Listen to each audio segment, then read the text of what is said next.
So the next part of your framework is Āhuatanga Ōkiko. Mm-hmm. Could you explain more about that? That's excellent pronunciation, my Tongan friend. Thank Isn't he done well? Your physical. So we look at the physical needs.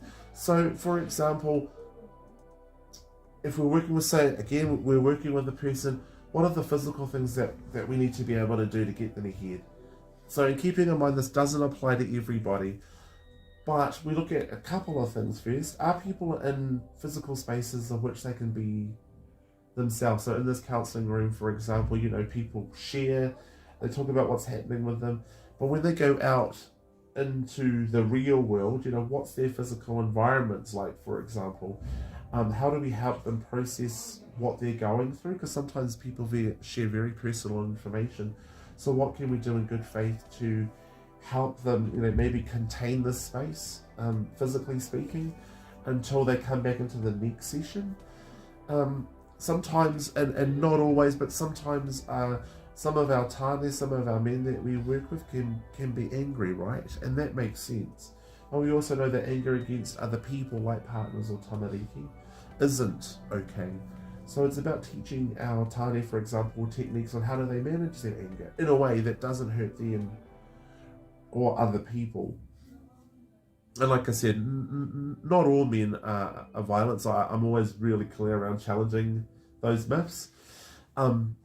It might be physical resources. So what physical resources are available? And there's a whole lot of physical resources on the website. Within that space that you're talking about, it's also about how do we work with our people along the journey and understanding what are some of the challenges that they might face. Say for example, they might see that offender that's abused them. How do we ensure that in that physical, say, environment, they're going to put themselves in a space where they're not going to be at risk? If we go back into understanding Te Ao Marama, so how do you physically respond when you are feeling distress or you're feeling chaos?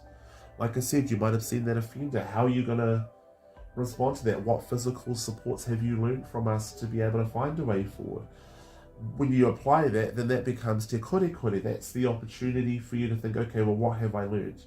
I might feel pissed off, I might feel angry, but this is what I've learned from a counsellor, a therapist, all my support people to find a way forward. It might be that you might just need to shift from the environment. So you might see them somewhere public, like some store or maybe even somebody else's house. How do you ensure that you might just leave that environment? Right? And then understand, which, that maramatanga, understanding that you have to make decisions every single day to keep you well. And so say, for example, I guess I'm talking about offenders because that's one of the most common ones that come up.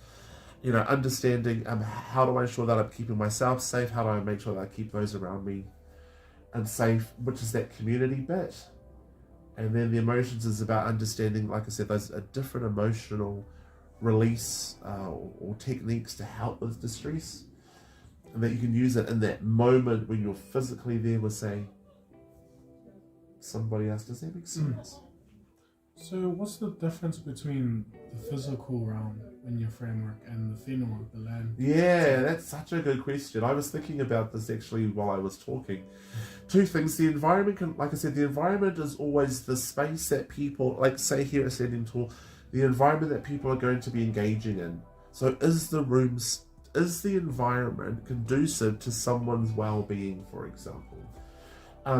The physical thing is about giving people, say for example, acknowledging that they're not always with us in this environment. They're not always going to be in a counselling environment.